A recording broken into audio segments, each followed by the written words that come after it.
जी business के sting operation हफ्ता वसूली का बड़ा असर हुआ है। आरबीआई ने बैंकों के रिकवरी एजेंट्स पर सख्ती के लिए बड़ा कदम उठाया है। आरबीआई ने कहा है कि बैंकों को रिकवरी एजेंट्स के लिए अलग पॉलिसी बनानी होगी। इसके तहत एजेंट रखने से पहले उनकी सख्त ड्यू डिलिजेंस यानी जांच परख करनी होगी। एजेंट्स की पूरी लिस्ट वेबसाइट, ब्रांच और ऐप पर दिखानी होगी। बैंकों को कॉल्स की रिकॉर्डिंग का पूरा रिकॉर्ड रखना होगा। रिकवरी के लिए एजेंट सुबह 8 से 7 बजे तक ही संपर्क कर पाएंगे। डराना धमकाना ये बंद, ये हार्श प्रैक्टिस माना जाएगा, ये बंद होनी चाहिए। आरबीआई की नई गाइडलाइंस 1 जुलाई से लागू होंगी। यानी कि अब तक जो बैंक कहते थे ना, आपको कॉल किसका आया, किसने आपको डराया, कौन आपके घर आके धमकी दे के गया था, हमारे लोग तो नहीं थे वो। तो इस तरह से बचना अब मुश्किल होगा, नामुमकिन होगा, क्योंकि आपको लिस्ट जो है वो देनी पड़ेगी, वेबसाइट पर सबको बताना पड़ेगा। विराग गुप्ता जी इस मामले पर हमारे साथ जुड़ चुके हैं, देश के जाने माने एडवोकेट हैं, और इस ऑपरेशन हफ्ता वसूली के ज़रिए जो हमने इस तरह की गलत प्रचलित जो प्रैक्टिसेस थी उस पर लगाम लगाने के लिए जो हमने मुहिम शुरू की थी, उसके साथ शुरुआत से जुड़ते रहे हैं। विराग जी, आपको भी बहुत बहुत बधाई। गाइडलाइंस ही सही, कम से कम एक दिशा मिल रही है। आपने इसमें अपना अमूल्य इनपुट्स भी दिए थे। सर, अभी कैसे देख रहे हैं इसे? दीपक जी, सबसे पहले मैं आपको और जी बिजनेस को दोनों को बहुत बधाई और धन्यवाद देना चाहता हूं कि आम जनता से जुड़े विषयों पर, स्पेशली जो बैंकिंग से या डिजिटल से या कस्टमर्स के हित के लिए और व्यवहारिक तरीके की जिस तरीके की आप मुहिम चलाते हैं, उससे न सिर्फ लोगों की जानकारी बढ़ती है बल्कि जो पॉलिसी चेंजेस होते हैं, जो पॉलिसी होल्डर्स होते हैं, वो भी बदलाव लाते हैं। इसलिए बहुत बधाई और उम्मीद करता हूं थैंक कि यू सर। आगे भी आप इसी तरीके से गहराई से मुद्दों को उठाते रहेंगे।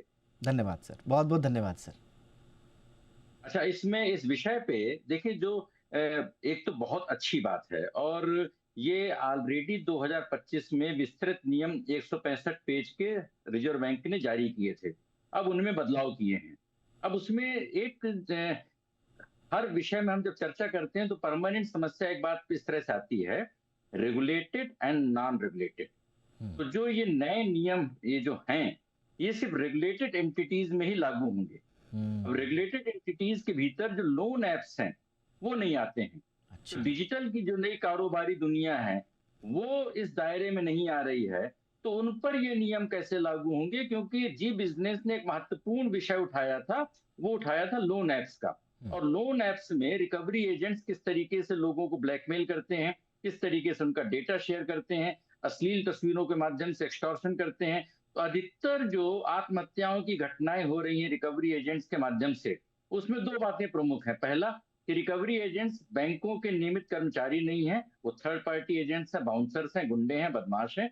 और दूसरा कि जो लोन एप्स हैं जहां पर मनमाफिक तरीके से ब्याज लिया जा रहा है और वहां पर सूदखोरों की तरह वहां पर लोगों के साथ हो रहा है। तो ये जो नई गाइडलाइंस हैं, ये नॉन रेगुलेटेड एंटिटीज पर लागू नहीं होंगी। ये ओके। चिंताजनक बात। ये आपने बड़ा महत्वपूर्ण बोला। लेकिन सर, जो रेगुलेटेड एंटिटीज भी हैं, उन पे भी हमने देखा कि बड़े बड़े बैंक्स इस बात से पल्ला झाड़ लेते हैं कि साहब हमने तो किसी रिकवरी एजेंट को भेजा नहीं, क्योंकि ये सारा उन्होंने थर्ड पार्टी हायर किए हुए होते हैं, और इसी की आड़ में वो क्योंकि सारी डिटेल्स आपके पास होती है, और ये सारे के सारे एजेंट्स बाकायदा आपका सारा ट्रैक रिकॉर्ड जानते हैं और उस बड़े बड़े बैंक का नाम लेकर आपको धमकाने की कोशिश करते हैं। तो रेगुलेटेड एंटिटीज में ही सही, कम से कम सर एक उम्मीद की किरण बंद रही है सर। नहीं, देखिए, उम्मीद की किरण निश्चित तौर पर है और बहुत ही अच्छी गाइडलाइंस हैं। जी जी। कागजों में देखा जाए बहुत अच्छी हैं, और निश्चित तौर पर इनका फर्क पड़ेगा। निश्चित तौर पर फर्क पड़ेगा, बैंकों में पड़ेगा। और वो जो बैंक जो सीधे रिजर्व बैंक के नियंत्रण में है, एनबीएफसी कंपनी रिजर्व बैंक के नियंत्रण में है। लेकिन दो बातें समझने की हैं कि अभी कुछ दिनों पहले ट्राई ने एक नियम लागू किए थे, और उसमें कहा था कि बैंकिंग जो संस्थाएं हैं, और उसमें उन्होंने तीन तरह की वो बोली थी कि जो सेबी की और पीएफआरडीए की और रिजर्व बैंक ऑफ इंडिया से जो संचालित बैंक हैं, वो 1600 सीरीज के मोबाइल नंबरों का इस्तेमाल करेंगे। 10 अंकों के मोबाइल नंबर का इस्तेमाल नहीं करेंगे। ठीक। और उसकी डेडलाइन, उसके जो शुरुआत करनी थी 1 जनवरी से चालू करनी थी, और उसके बाद फिर एक नया नियम आया, उसके अनुसार 1 मार्च तक में उसको पूरा करना था। लेकिन वो नियम तो अभी लागू नहीं हुआ, लोगों को नहीं पता है, क्योंकि ये भी रिकवरी एजेंट का ही एक माध्यम है। और इसको दो तरीके से समझने की जरूरत है। हैरेसमेंट से बचाने के साथ वित्तीय अपराधों पर रोक लगाना, साइबर फ्रॉड पर रोक लगाना। क्योंकि जो ये नॉन अकाउंटेबल जो रिकवरी एजेंट्स होते हैं, वो किस तरीके से बैंकों से डेटा हासिल करते हैं, किस तरीके से लोगों को उत्पीड़न करते हैं, तो उन सारी उत्पीड़न और साइबर अपराधों पर रोक लगाने के पीछे जो उद्देश्य है, लेकिन इसकी भी उन्होंने समय सीमा 1 जुलाई निर्धारित की है, और कैसे इस समय तक ये सारी बातें पूरी हो पाएंगी, और अगर हो पाएंगी तो निश्चित तौर पर बैंकिंग सेक्टर में ग्राहकों को बहुत बड़े पैमाने पर राहत मिलेगी। एब्सोल्युटली।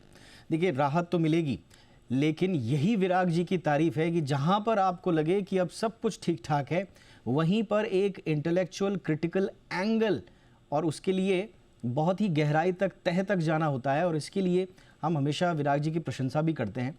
तो शुक्रिया सर। ये गाइडलाइंस तो अच्छी हैं, लेकिन इसमें आगे क्या कुछ किया जाना है, गुंजाइश कहाँ कहाँ है, उसको हाईलाइट करने के लिए आप कुछ कहना चाह रहे हैं सर, क्विकली?